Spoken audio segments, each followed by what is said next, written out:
Alors, Jean-Claude Bois, j'ai 81 ans, bientôt, et en 1974, j'étais adjoint au maire de Lens, André Delolis, conseiller général et député suppléant d'André Delolis. Et j'étais chez moi le vendredi 27 décembre 1974, et c'est mon frère, ingénieur géologue aux mines, qui habitait à Saint-Nazaire, qui à 7h30 m'avait prévenu de cette explosion qui s'était produite au fond de la fosse 3 de Liévin, qu'on appelle fosse 3 de Lens aussi, et qu'il y avait de nombreuses victimes. En tant qu'élu, j'ai assisté devant la mairie de Liévin à la cérémonie des funérailles. C'était à la fois impressionnant, très naturellement émouvant, très émouvant.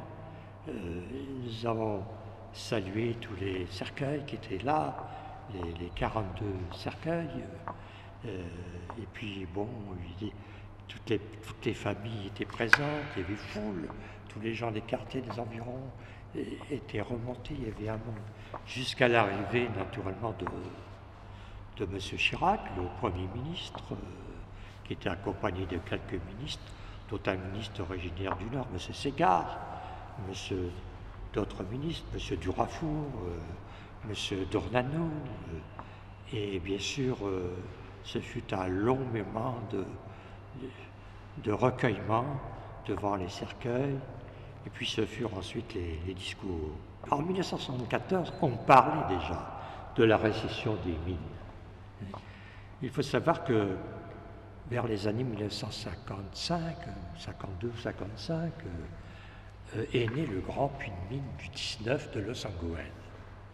C'est un événement important, parce que déjà ce puits de mine, il avait pour vocation de ramener les charbons extraits dans les autres fosses, au 9 de Lens par exemple, au 7 bis, et peu à peu ces fosses-là fermaient, parce que le charbon était ramené vers Los Angeles.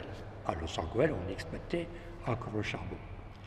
Los Angeles fermera en 1986, c'est-à-dire 12 ans après la catastrophe. Et les derniers charbons exploités dans la zone du bassin nord Pas-de-Calais l'ont été à Rose-Véranda, à l'Escarpelle, en 1990. Donc le charbon déjà était une extraction qui, peu à peu, s'éteignait, allait s'éteindre. Il faut savoir que déjà, dans les années 65, 60, 65, avec l'apparition de la Française de mécanique, on avait pensé à l'avenir du bassin minier parce qu'on savait que le charbon n'était pas éternel et qu'un jour ou l'autre, même s'il y avait encore du charbon, ces conditions d'exploitation seraient devenues impossibles.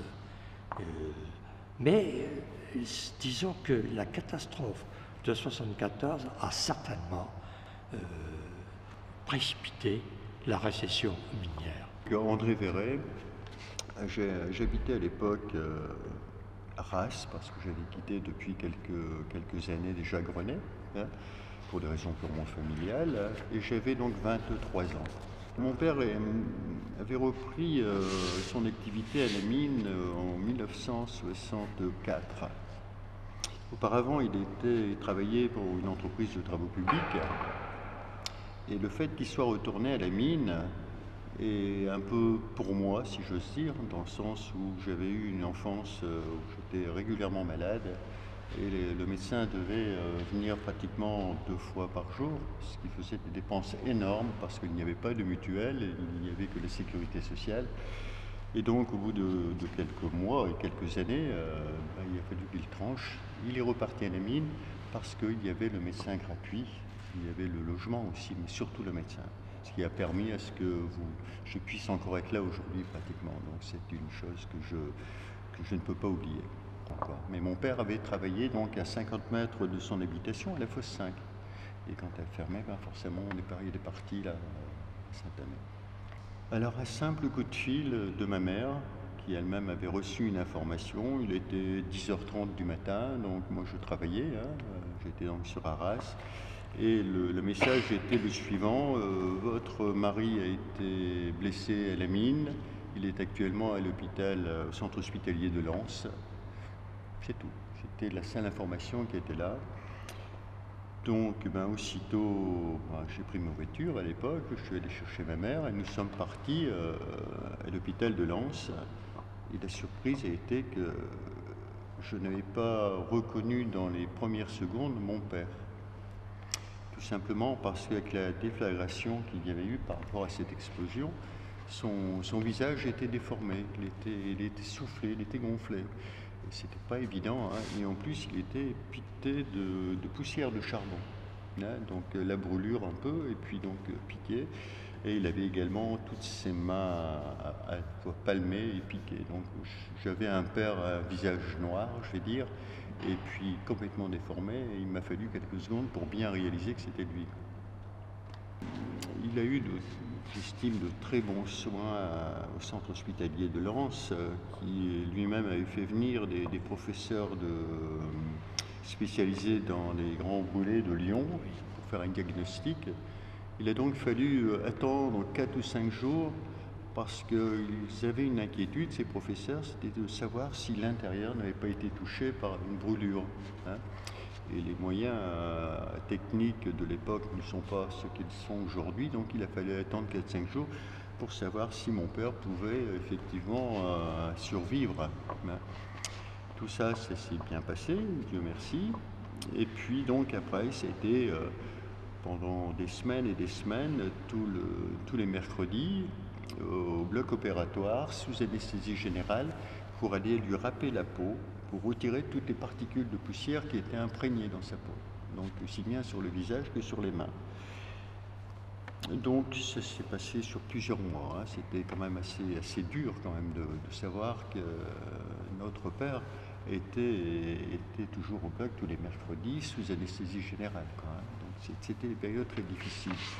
Ensuite, quand c'était mieux, il a pu avoir quelques permissions, comme on appelait. Il pouvait revenir à la maison le samedi, le dimanche, et puis réintégrer l'hôpital, jusqu'au moment où il a été transféré au centre de rééducation de Wany. Là également, pendant quelques mois, ça lui a permis de reprendre un peu goût à la vie, si j'ose dire, et puis d'avoir un travail manuel. Il faisait, je me souviens, d'une petite brouette en bois, de petites étagères, enfin on les occupait, et ça leur permettait aussi, pour lui, tout au moins, de lui faire travailler les mains. Mais ce qui a été le plus choquant par rapport à mon père, c'est de tout simplement, pendant des années, je vais dire, il vivait encore cet instant-là, il avait des cauchemars la nuit. 2 jours après Noël, imaginez-vous, on avait fait la fête comme dans toutes les familles, les mineurs aimaient rire, aimaient la fête, et donc avec les enfants, tout se passait bien. Et 2 jours après, le papa est disparu ou le mari est disparu, donc je crois que c'est toujours un moment très, très intense par rapport à ça.